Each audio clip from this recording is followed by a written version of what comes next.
Salam Rahayu, be a nice person ya teman-teman. Nah, kali ini dalam kesempatan ini kita akan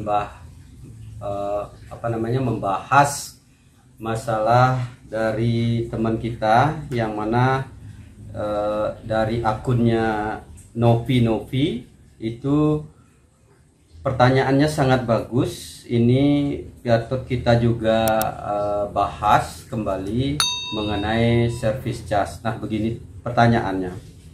Mohon penjelasannya. Selama 5 tahun resto saya pembukuannya seperti ini. Seperti ini itu maksudnya di konten saya tentang service charge. Tapi kena SP2DK yang mengharuskan service charge semua ke pendapatan. Yang mau saya tanyakan, jika dana cadangan LNB, loss and breakage maksudnya, yang tidak terpakai, berarti terus bertambah sebagai pasifa atau harus diakui sebagai pendapatan perusahaan di akhir tahun pajak. Nah itu. Jadi saya kategorikan dari pertanyaan ini ada 2 pertanyaan yang ingin kita jelaskan, yang ingin kita bahas oleh Ibu Novi ini tentang bagaimana service charge itu dan loss and breakage. Nah, tentunya di sini saja.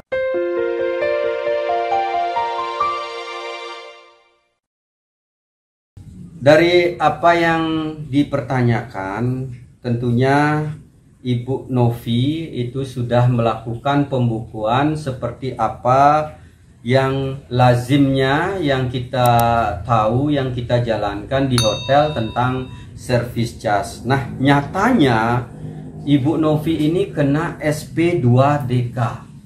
Apa itu SP2DK? SP2DK. Nah, ini siapa yang mengeluarkan SP2DK?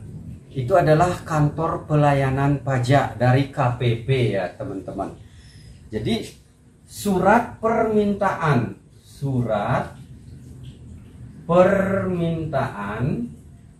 penjelasan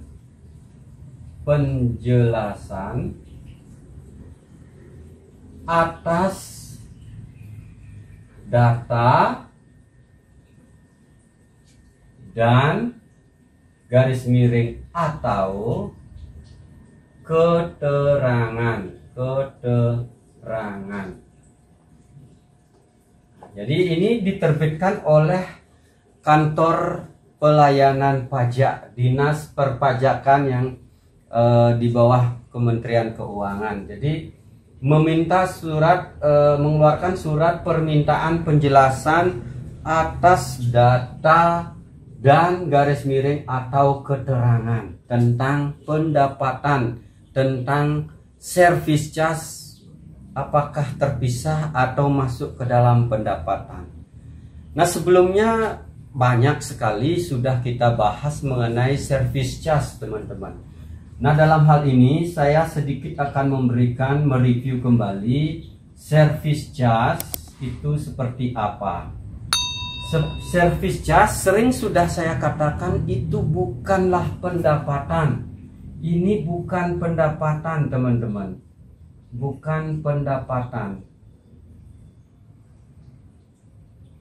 Kenapa kantor pelayanan pajak sekarang ini dari pertanyaan Ibu Novi yang menginginkan penjelasan, kantor pajak mengharuskan beliau itu membukukan service charge ini sebagai pendapatan dari sebuah perusahaan.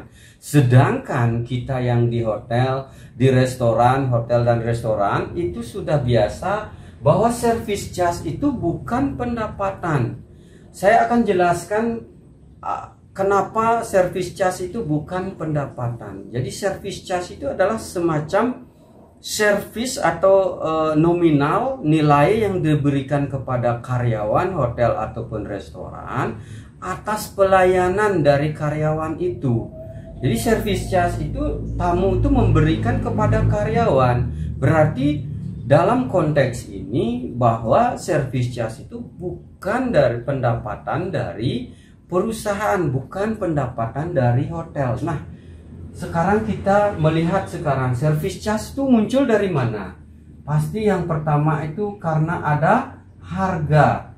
Jadi ada produk yang ada nilainya, produk yang dijual dengan harga. Tentunya di harga itu kita mengenal hotel dan restoran biasanya itu dengan harga net dan harga plus. Nah, sekarang saya kembalikan dulu ke harga net. Bagaimana sebenarnya komposisi daripada yang mana namanya dari pendapatan perusahaan, yang nama nantinya akan diberikan service charge kepada karyawan dan juga kita setorkan ke PB1. Itu yang mau saya jelaskan, mau saya pertegas dalam pembahasan ini.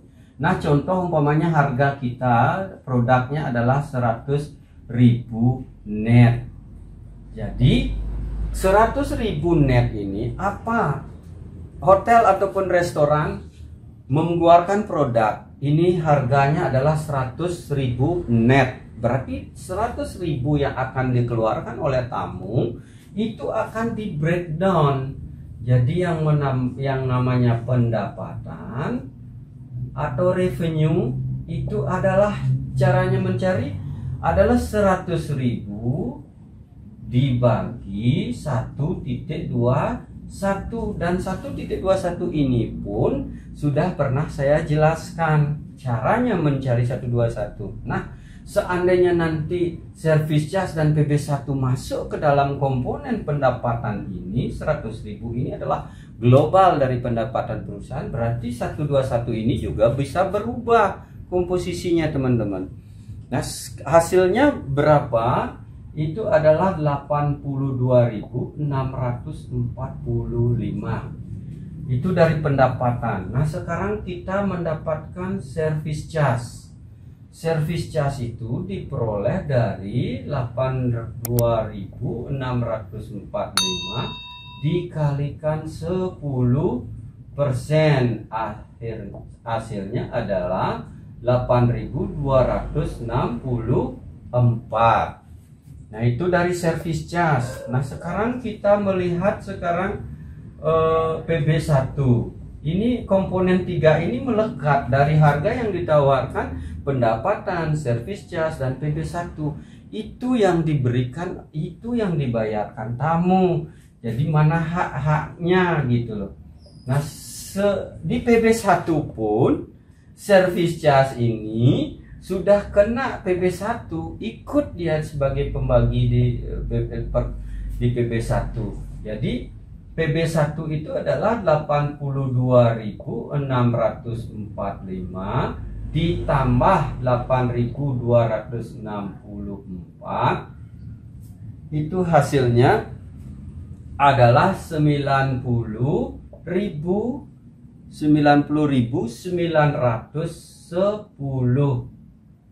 9.000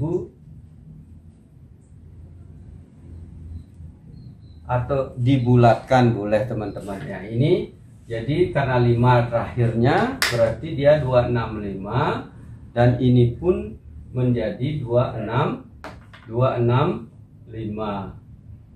Jadi dia 90.990 rupiah dikalikan 10%, maka hasilnya adalah 9.091 rupiah. Nah, ini pasti hasilnya adalah 100 ini. Jadi harganya ini yang net, teman-teman. Jadi PB1 service charge pun kena PB1. Itu sudah satu lapis ya, teman-teman. Itu sudah pajak satu lapis.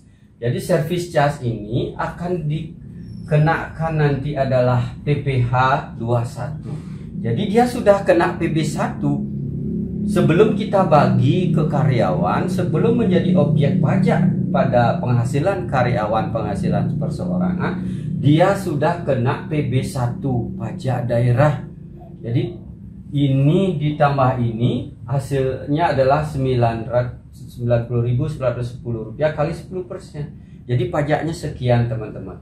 Boleh sebenarnya ini langsung dikalikan 11%. Ini dikalikan 11%. Itu sama hasilnya pasti akan segini. Ya, nah itu yang 11% seperti yang sudah sering saya katakan itu tidak masuk di pemerintah di Pemda. Pemda tidak mau. Nah itu jadi pendapatan yang harus diakui oleh perusahaan itu apa? Yang ini teman-teman, inilah yang akan masuk ke laba rugi. Inilah revenue-nya. Inilah revenue dari perusahaan. Inilah yang akan menjadi masuk ke dalam laporan laba rugi. Nah sekarang yang kedua ada harga plus teman-teman. Nah 100.000 itu plus. Jadi pendapatannya berapa? Pendapatan itu sama, berarti kita tidak mencari lagi pendapatan karena dia 100.000 ini adalah merupakan pendapatan. Inilah yang akan masuk ke laba rugi. Inilah revenue dari hotel ataupun restoran kalau harganya 100.000 plus. Nah kalau service charge sama per 100.000 dikalikan 10%, hasilnya adalah Rp10.000. Itu adalah service charge-nya.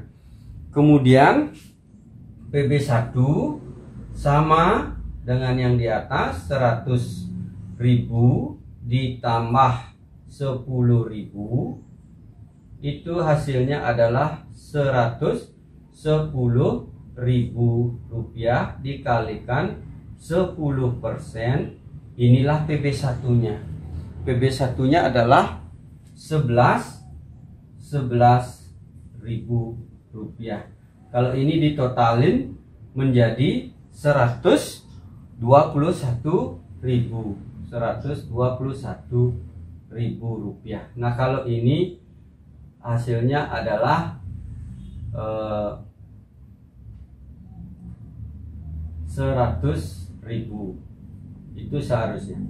Nah jadi kalau harga, nah ini juga penting buat teman-teman yang akan membeli atau melakukan reservasi ke hotel, umpamanya membeli suatu produk atau ke restoran, ada harga 100.000 plus. Berarti yang harus dikeluarkan uang itu adalah Rp121.000. Jadi Rp121.000 itu yang akan kita keluarkan. Itu yang akan kita bayarkan sebagai tamu. Nah kalau dia 100.000 net, berarti kita tetap membayar 100.000. Namun di perusahaan pembukuannya, pendapatan yang diakui oleh perusahaan kalau dia 100.000 net itu adalah 82.645. Kalau dia 100.000 plus pendapatannya adalah 100.000. Nah inilah karena saya tidak begitu melihat pembukuan yang dibuat oleh Ibu Novi ini, saya juga belum bisa bahwa itu adalah benar dan itu adalah lagi satu adalah salah. Jadi benar dan salahnya itu membenarkan dan menyalahkan saya belum bisa karena belum melihat dari pembukuan. Namun kalau memang seperti apa yang Ibu Novi bilang bahwa service charge masuk ke dalam pendapatan, secara otomatis apa yang saya jelaskan di sini akan mental. Ini adalah sesuatu yang sudah kita lakukan di hotel dan restoran mengenai pembagian dari harga yang kita tawarkan. Ada pendapatan jadi haknya perusahaan, ada service charge itu haknya karyawan, dan PB1 adalah haknya dari pemerintah daerah. Nah ini masalah dari harga itu adalah net dan plus itu memang beda perlakuannya teman-teman. Jadi kalau yang plus saya itu berapa harga yang tercantum di dalam plus itu, itulah pendapatan perusahaan. Kalau plus-plusnya itu ada service charge dan ada PB1. Nah itu mengenai pembukuan, dan mudah-mudahan ini bisa menjawab terutama juga teman-teman dari kantor pelayanan pajak, kenapa service charge itu bisa dikategorikan sebagai pendapatan dalam perusahaan. Nah itu mudah-mudahan bisa dipahami. Ini sudah sering saya bahas teman-teman. Namun sekarang karena ini menyangkut daripada service charge dimasukkan ke dalam pendapatan, mari kita lihat pajak apa lagi yang sebenarnya kita akan bayarkan dari harga yang kita jual ini. Produk yang kita jual dengan harga 100.000 ini, pajak yang akan dikeluarkan tuh pajak jenis apa saja. Ini sudah pendapat pajak daerah ya. Pajak daerah itu service charge itu masuk ke dalam pajak daerah, tidak hanya pendapatan. Makanya kita mendapatkan formula 1.21. Kalau itu semua akan masuk ke dalam pendapat 121 ini akan berubah lagi teman-teman. Nah itu suatu hal yang harus disosialisasikan oleh kantor pelayanan pajak. Sampai di sini dulu saya akan hapus. Mudah-mudahan bisa dipahami komponen dari harga yang kita tawarkan ke tamu, apa yang masuk pendapatan, apa yang masuk ke service charge, dan apa yang menjadi hak pemerintah daerah. Nah sekarang kita lihat teman-teman, dari service charge ini, dari harga yang dijual, produk yang dijual. Jadi yang pertama pendapatan itu akan kita dikenakan PPh 25 karena ini merupakan objek pajak karena masuk ke dalam laporan laba rugi. Jadi laporan laba rugi otomatis dari laba yang akan diperoleh oleh perusahaan, itulah objek pajak daripada PPh 25, PPh badan. Itu satu. Berarti di pendapatan kena PPh 25. Nah, sekarang service charge. Service charge itu haknya karyawan. Akan dibagi kepada karyawan. Karyawan akan mendapatkan service charge, dia akan kena pajak perseorangan yang namanya PPh 21. Itu berarti dari harga 100.000 itu sudah di breakdown menjadi pendapatan dan service charge, itu sudah dua pajak yang dikenakan, PPh 25 dan PPh 21. Kemudian PB1 ini adalah Pemda.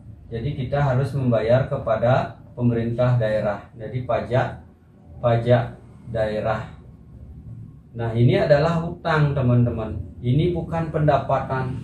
Dua ini adalah hutang bagi hotel maupun restoran.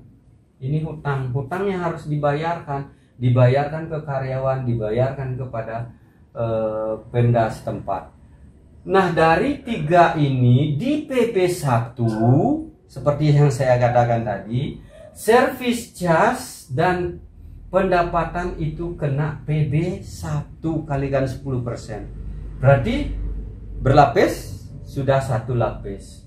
Nah, sekarang kalau 100.000 dari penjualan produk itu, kalau dia anggap sebagai pendapatan masuk ke dalam pendapatan perusahaan, berarti sebelum PPh 21 dan pajak daerah itu kita akan keluarkan, itu sudah kena PPh 25. Berapa lapis itu dari pajak yang akan dikenakan atas uang 100.000. Nah, itu menjadi masukan, mudah-mudahan dari teman-teman dari KPP terutama bisa mensosialisasikan ini. Kenapa semua harga, semua produk yang kita jual itu kalau terjual akan masuk ke dalam pendapatan perusahaan. Berarti hanya dikejar adalah pajaknya, teman-teman. Ini pajaknya, padahal sumber daya alam kita banyak. Pajak itu kecil sebenarnya prosentase dari pendapatan negara. Nah, itu mudah-mudahan kalau memang benar itu sebagai pendapatan, itulah penjelasan saya, dan ini adalah sifatnya sharing. Teman-teman bisa yang punya experience, pengalaman lain, tolong tulis di kolom komentar. Kita juga perlu berdiskusi, teman-teman, sharing dengan karena apa? Kalau kita belum pernah diperiksa oleh KPP, belum pernah diperiksa oleh pemerintah daerah dalam hal ini pembayaran PB1, itu memang fine-fine saja, itu tidak akan ada masalah. Tetapi kalau sudah pernah diperiksa oleh KPP, diperiksa oleh pemerintah daerah, ada beberapa komponen pendapatan yang kita tidak duga itu masuk ke dalam objek pajak.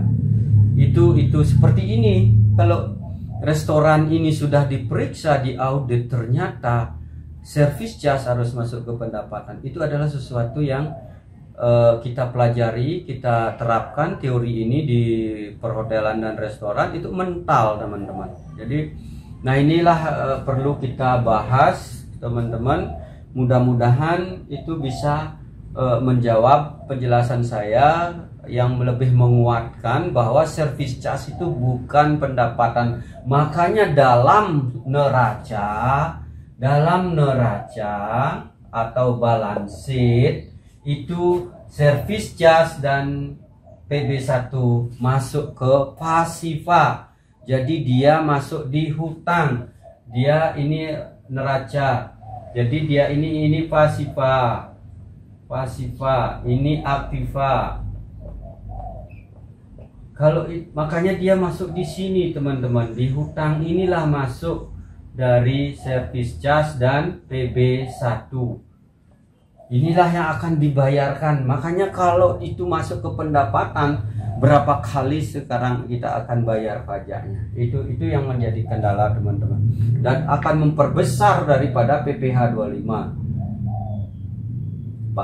Padahal dia adalah hutang sebenarnya. Nah itu yang bisa saya berikan. Mudah-mudahan bisa kita diskusikan, sharing untuk lebih menguatkan daripada pengertian di kantor pelayanan pajak. Nah itu yang pertanyaan pertama teman-teman. Jadi service charge saya tetap membilang bahwa itu bukanlah sebuah pendapatan ya. Jadi tidak merupakan pendapatan. Service charge adalah hutang karyawan yang harus dibayarkan dalam bentuk service charge yang akan kena PPh 21 perseorangan. Nah sekarang pertanyaan yang kedua, penjelasan kita tentang dana cadangan dari loss and breakage. Nah, dalam service charge ya sering sudah juga saya katakan, dalam service charge itu ada service charge yang dibagi. Nah, ini juga tergantung dari manajemen, keputusan manajemen di perusahaan, di hotel maupun restoran. Ada yang membagi 95%. Kemudian ada yang namanya loss and breakage. Loss and breakage ini berarti kalau 95% dia 3%. Apa kegunaan dari loss and breakage? Itu adalah memelihara daripada equipment. Kalau ada yang rusak, ada yang terpecah, ada yang hilang, maka dana loss and breakage yang disisihkan dari service charge, itu akan digunakan untuk mengganti. Nah ini akan kita bahas, ini akan kita jawab. Karena dari mana loss and breakage itu muncul, itu yang pertama yang harus yang sudah sering juga yang saya bahas ya gitu ya. Kemudian ada welfare fund, itu adalah 2%. Ini adalah pengembangan sumber daya manusia. Jadi di karyawan itu mungkin ada untuk kepribadian, kursus bahasa Inggris dan hal-hal lain yang bisa untuk pengembangan dari sumber daya manusia. Itu 2%. Jadi service charge ini tidak mutlak tidak dibagi 100% teman-teman, 95%. Atau ada juga yang membagi 92%, ada yang loss and breakage-nya 5% dan welfare fund 3%. Nah ini kembali kepada kebijakan dari manajemen ya. Itu tergantung, ada kalau memang 90 juga bisa, itu tergantung dari keputusan manajemen. Nah loss and breakage sudah 3% sekarang. Pada akhir tahun pajak otomatis kalau loss and breakage itu juga merupakan hutang ya. Hutang yang akan kita keluarkan untuk mengganti barang-barang itu. Berarti dia di pasiva. Berarti dia ini adalah di pasiva. Nah, kalau setiap tahun itu ada kelebihan jelas akan menambah di pasiva dia berarti loss and breakage akan bertambah terus. Kalau ada dana lebih, dana kelebihan itu akan bertambah terus, akan bertambah di neraca, terus dia bertambah di kolom pasiva. Nah, ini apa yang harus dilakukan kalau dia menambah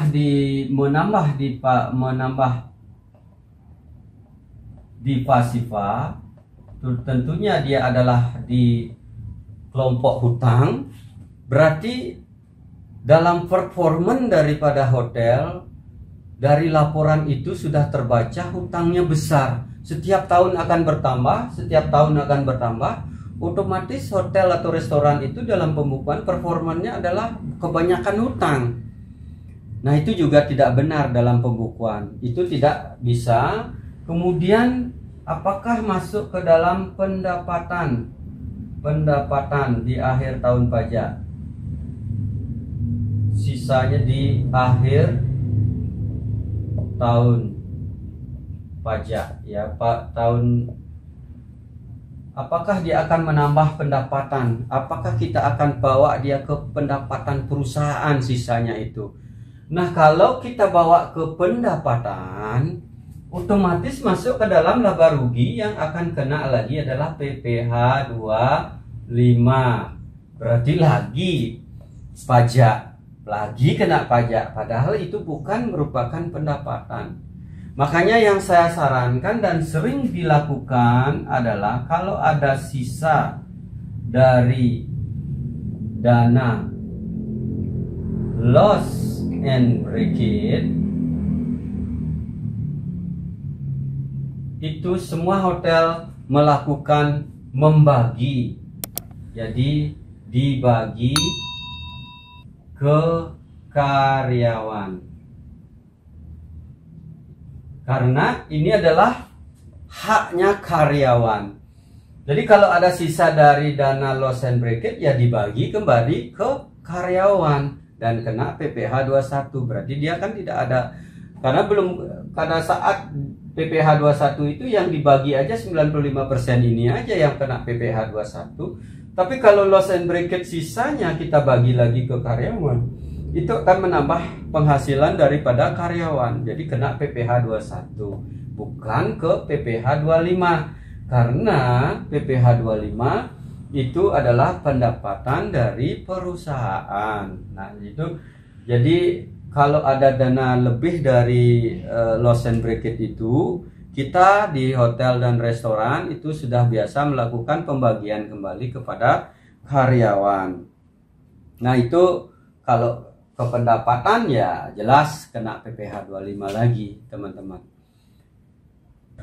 Sebagai bahan sharing, teman-teman, mudah-mudahan bagi teman-teman yang sudah punya pengalaman seperti ini, tolong mari kita berdiskusi ya, sharing di sini, tulis di kolom komentar apa kita akan bahas bersama. Mudah-mudahan banyak yang memberikan pengalaman-pengalaman selama diperiksa oleh KPP dan Dispenda.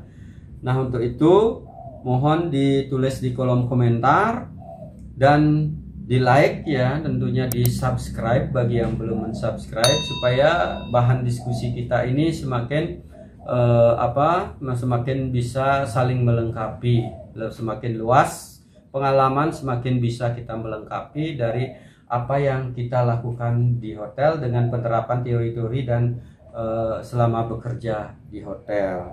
Nah, itu yang bisa saya jelaskan hari ini. Terima kasih kembali sudah support channel ini dengan pertanyaan-pertanyaan yang bagus yang perlu kita jelaskan, yang perlu kita bahas bersama.